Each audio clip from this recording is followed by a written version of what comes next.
Hello and welcome to another episode of the Purple Shoots podcast. Today I am joined by Sarah Beaumont. Hi, Sarah. Hi there. It's great to have you here. So for those of you who don't know, I'll let Sarah explain a little bit about who she is and what she does. Yeah, so kind of my background story is I was always sort of a high-flying career person. I got a master's degree in business, been in senior management roles, very career-focused, doing really well in life, living a nice life. And then it's probably about 9 years ago now, kind of strange things started happening to my body and I really wasn't well. And after probably a year of tests and, in patients in hospital and things, I was eventually diagnosed with a condition called Ehlers Danlos syndrome, which is a connective tissue disorder, and also fibromyalgia. I became very, very poorly to the point that I was bedbound. Couldn't get out of bed, used to crawl on my hands and knees to the bathroom, couldn't look after my 3 children. My husband worked away at the time and it was really, really hard for me. There came a point where I became extremely depressed. I was waking up in pain, spending all day in bed in pain, going back to sleep again in pain, and it was like that day after day after day. Unfortunately, well, very sadly, I do get quite emotional. Actually, I'm starting now. I do get very emotional when I kind of say this because it was such a dark time, but I actually made the decision to end my life. My children had become my carers and I felt like I was a burden on them. Fortunately, I reached out and my mum kind of picked me and put me back together again. Fortunately, my husband didn't want to be a carer and he left for a woman he'd been having an affair with for quite a while. So that actually changed the situation to the point that then I had a reason to live because my children didn't have anybody anymore. And I was kind of the starting point really of and I can only put it down to sheer grit and determination that made me rebuild and recreate a new life for me. It took quite a long time. This hasn't happened overnight. I was at one point told by doctors that I would never be able to work again. And I just could not accept that. That was just not me. I was 40 years old at the time and could not even begin to imagine a life of not working. I just kind of dealt firstly with my mental health. That started to improve my physical health and I've just kind of worked on myself. So about 3 years ago, I became self-employed as a weight loss consultant for a meal replacement diet, and that worked well for me because I could see my clients through video calls, so I could stay in bed on the days where I wasn't well. I could still talk to my clients over Zoom. I could work the hours that I wanted and fit it around me and my illness and my children, because I was then a single parent to 3 children. And then it was sort of the back end of last year, early this year, that I started to feel like I wasn't fulfilled. It just wasn't giving me enough fulfillment, I guess. Mm-hmm. And so I started talking to people and I kind of I had always shared sort of my journey on social media, mainly on Facebook, of the things I was going through. And people kept telling me that I was inspirational. And I really struggled with that because to me, I was a failure. That's how I thought of my life. I didn't have the career I'd worked for. My husband had left. I could barely look after my children. And to me, that felt like a failure. So to hear people start using words like inspirational, it took a while before I actually started to believe them. And then I started to think, well, okay, right, all right, I can grasp that now. And then I chose to start Sarah Beaumont Inspires Wellness. And the reason that came about was because after a sort of chronic pain conditions, once a person's got the diagnosis from a doctor, that's it. You're just left to your own devices. There's no further support. There is a little bit more around nowadays than there was back then for me. But for me, I needed to reach other people and say, look, I've come from bedbound and suicidal to living a pretty okay life. I'm working and feeling happy and fulfilled in what I do. And yes, it's not what I had planned, but it is still, I am still happy. It gives me pleasure to help people. So that's why really I wanted to do it. I wanted to reach out to people and say, look, you can rebuild yourselves a new life. You'll never have the same life, but you can rebuild a new life that gives you equally amount of fulfillment and happiness. So that's really where this business has come from. Yeah, no, it's incredibly interesting that it's obviously came from a very personal place to yourself. Which, yeah, I mean, Sarah Beaumont Inspires is probably the perfect title for the business. How have you found sort of being on the other side of it then? Whereas before, obviously, with your own weight loss journey and your own fitness and health journey, you're sort of looking after yourself. Yes. How have you found being on the other side now, where you're almost, well, you're the coach in that sense now? Yes, yeah. So I was doing some weight loss coaching, and I found that really beneficial because I have lost 100 pounds in weight myself. I've lost a significant amount of weight. So sort of at the beginning of this year, I set up a community interest company, which is very similar to a charity, but not quite as toughly regulated as a charity. But basically, that's it. It is in a nutshell, is supporting other people. Yeah, so that's been a completely new concept to me. I knew nothing about how to set up one of these business, the regulations around it, how you do it. So that in itself has been a huge learning curve. And I've had to apply for funding. So I've actually funding applications, which is something I've never done before in my life. But also that takes time. There's a lot of red tape that goes through it. So actually, I've done is I've been working with Public Health in Doncaster, and they run some fibromyalgia peer support groups. So I've gone into some of their groups and given presentations about the program that I've set up, which I should probably mention. So I've written a program called From Survive to Thrive. And it's specifically written for people with chronic pain conditions and long COVID.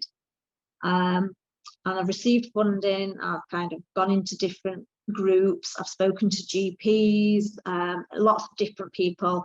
And my first cohort, the pilot group, starts next Monday, the 14th of November. Gonna be busy from then. Yes. Really, really excited. Can't wait. I've had so much interest and people just wanting to do it. And I'm just hoping that I can provide the support for them that they've been lacking. So on a personal level then, obviously, like I said, you've been through your own journey with it. What sort of satisfaction do you get now that you're working with other people to sort of help them? Does it feel different now that you're looking after other people and doing it for other people as well? Yeah, it's what motivates me. When I decided to come back to work, whatever I did, it had to be helping people. That was the non-negotiable in the work that I do. And I kind of did start doing weight loss as well as the wellness. And then it wasn't really working. I wasn't giving enough to either. So I decided I needed to pick my niche and focus completely on that. And I went down the chronic illness route because there is actually very little. There's probably only a couple of other chronic pain condition coaches in the country. Right.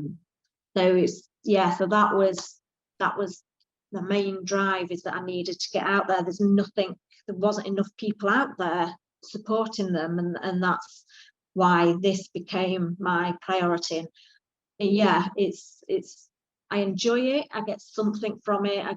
It's nice to go to bed on a night knowing that you've made a difference to somebody's life. No, of course, absolutely. So just going back a little bit then to when obviously you started this and you was looking for funding, what was that process like for yourself? Oh, incredibly daunting. Never written a funding application before in my life. Fortunately, I've been working with Public Health Doncaster, and they kind of gave me some advice on the things that they would be looking for. I was very fortunate in that my very first application was accepted and approved. So that gave me thought, right, okay, so I must have done something right. And then when I spoke to the people that have approved it, they said that I'd made it very easy for them because I was very clear on the aims and the outcomes I was working towards. So I've kind of used that, and as I've gone through writing different ones, I've kind of improved it as I go along.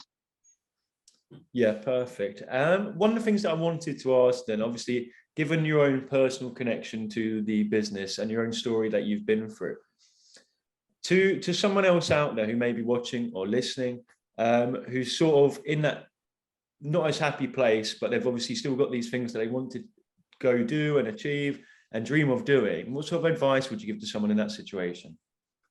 You can do it. You don't have to give up on your hopes and your dreams. You can still do things. And, if we're talking about, I don't know, sort of a one-off thing that they want to do, go and do it. You might be in pain afterwards for a few days, but if it's something you really want to do it. Don't let it stop you. It's a tough one, really, because there is people giving sort of advice, and my only advice really is that I've done what I've done through sheer determination, and that's it. Yeah. Nothing else to it than that.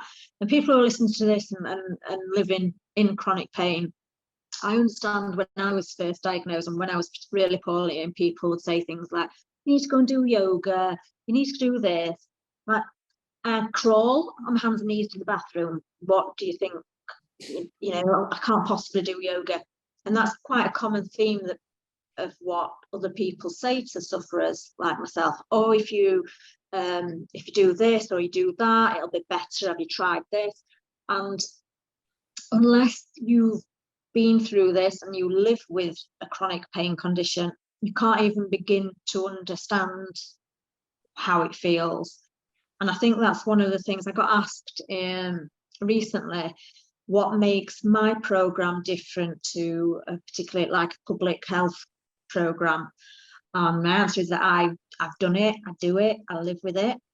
Okay, so not to discredit anybody in the medical field whatsoever.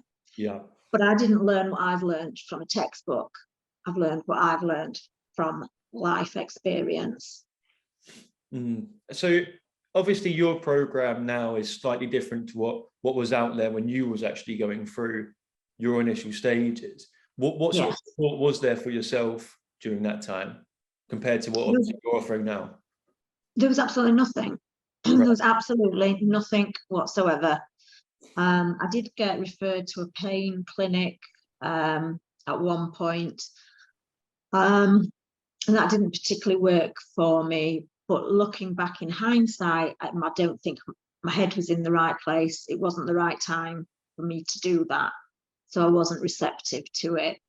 And sort of the referral forms that I've had people filling in to join my program, it's one of the questions is, and I talk to them, do you feel ready to be able to commit to this program? Are you ready to perhaps try some of the tools that I'm going to talk to you about? And I'm very aware that if your head's not in the right place, it's not going to work. But if you're really willing and you really want to, then come and join me and let's see what we can do. No, absolutely. I think it's obviously a great message to be sending out. How have people sort of reacted to your story? People who are suffering from it currently. Have you had interactions with people from in the community who've spoke to you about their own struggles? How's that? Yeah, yeah, absolutely. And I actually set up a Facebook group for sufferers of chronic pain conditions in Doncaster. Right. So I've met some of those people as well, and talked to them. Yes, it's I have people sort of message me personally and directly, telling me how they're managing or not managing, and how they find my story inspirational. And I just want to kind of make everybody's life better.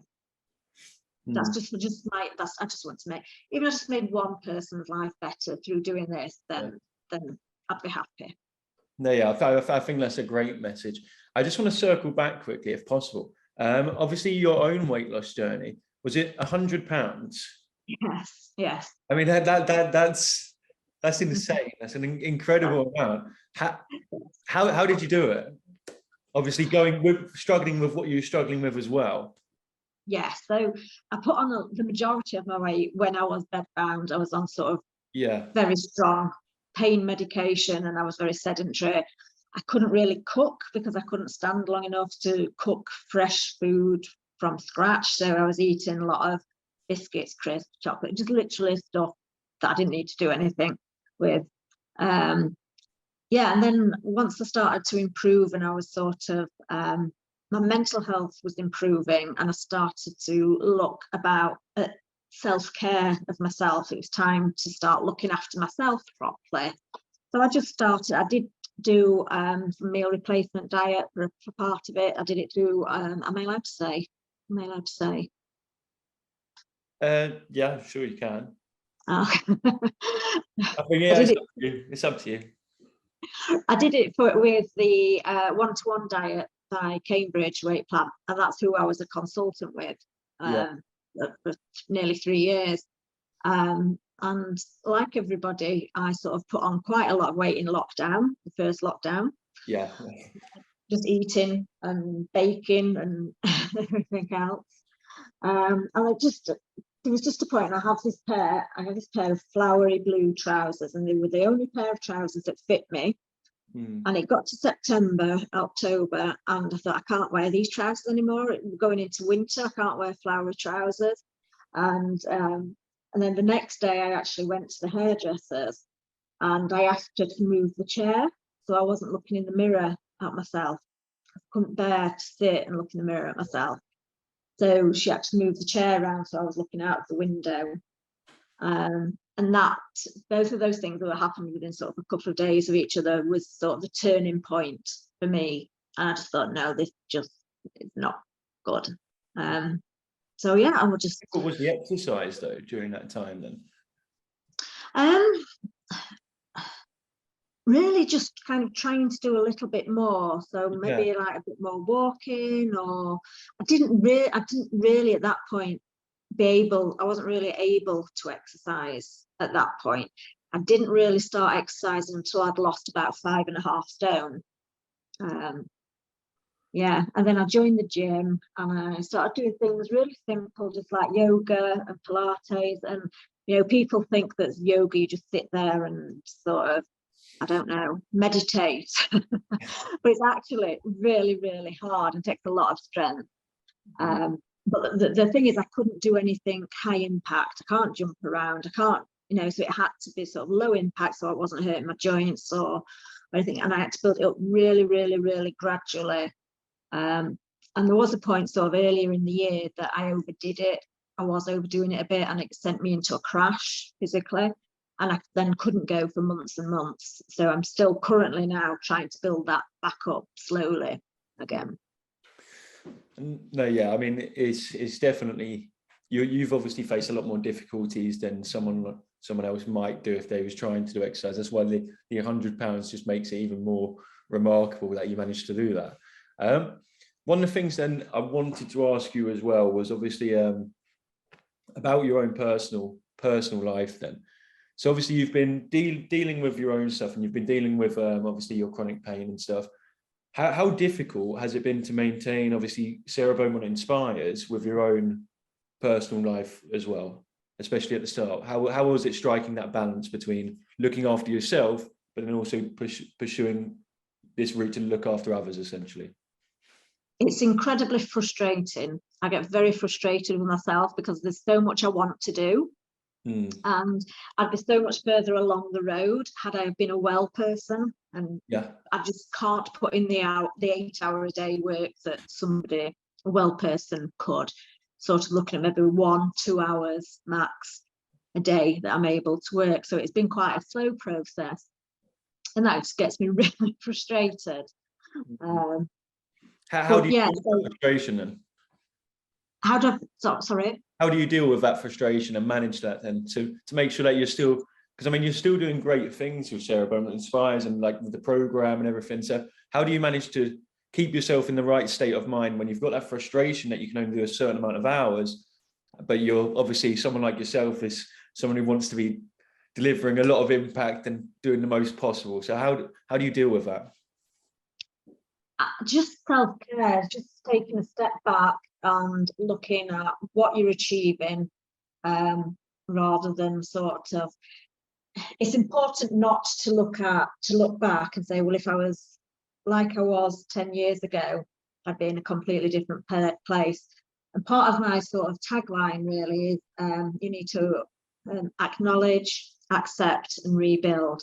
So before you can start rebuilding your life, you first have to acknowledge that you even have a chronic illness that you're going to live with for the rest of your life. Then you need to accept it, and that acceptance can take years before you get there. And you have to get there before you can start to rebuild your life.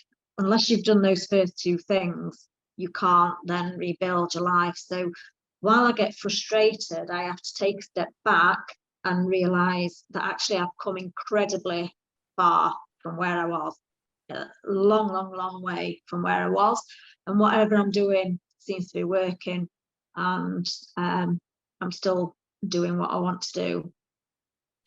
No, yeah, I think that is a great bit of advice for anyone who's sort of in that frustrated mode, which we all can get in. Yes. Take that step back and sort of acknowledge your wins as well, because it can be difficult to acknowledge your wins when you're so focused on the next thing. Whilst keeping on the next thing, then where do you picture Sarah Beaumont Inspires in potentially 5-10 years? What's your future ideal that you would like to see happen?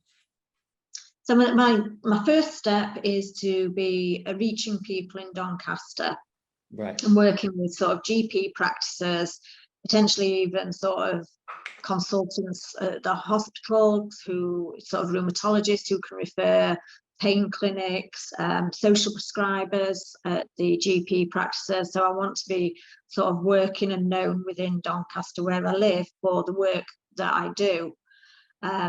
Once I've become established in that and I have some more case studies showing that the work I've done is improving lives and improving.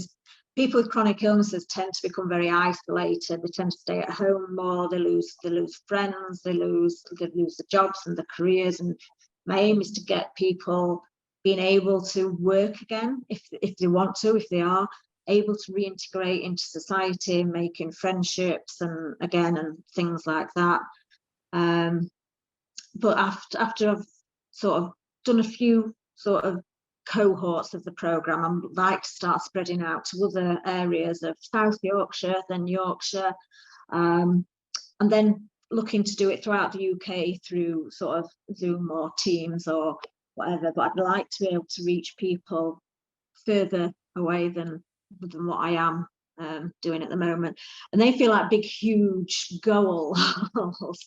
But yeah, that's what I just want to reach as many people as I can. And I'm even sort of looking at if people want to do some one-to-one coaching with me rather than doing the group coaching, then I'd love to provide that service as well. I mean, yeah, that sounds pretty great for everyone involved, I think, as a plan. I definitely cannot fault that goal. We're going to have to wrap this up, but just before we do that, then, is there any sort of message or something that you might want to say to anyone who's obviously heard your story or follows your story and or may have been struggling themselves? Is there any sort of message that you might like to pass on? just reach out to me. I'm a really friendly, approachable person. And even if you just want a chat on the phone for 10 minutes, I'm more than happy to do that. If you're interested in the programme, get in touch with me.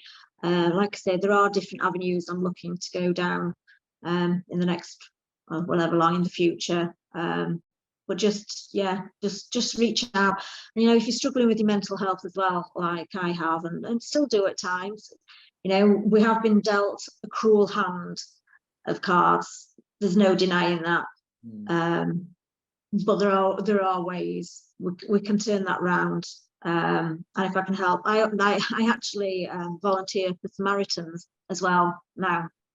Wow.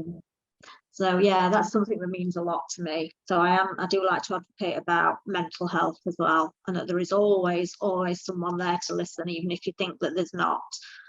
Just ring Samaritans if you've got no friends or family that you can talk to. Just give them a ring or send me a message. I'm more than happy to support anybody. Yeah, I think that's great, and it's a great thing for you to be doing as well. And where can they find you then, Sarah? How can they reach out to you? Yeah, so just my name on Facebook, Sarah Beaumont. I need to give you the link. That's all right. We'll get the link up across the screen now anyway. Yeah, just reach out through Messenger or Facebook. I'm on Instagram as well. That's just Sarah Beaumont Inspires. We'll put the links up and whatever, and just reach out if you want to. Perfect. That is all we have time for. I just want to say thank you so much for joining me on this. It honestly has been great hearing your story and hearing what you've managed to overcome to get to where you are is quite remarkable. So yeah, I'm just very thankful that you've given me the time to tell me about it. But yeah, thank you so much for coming on. I've been Jack. This has been Sarah. And this podcast will be out on Friday.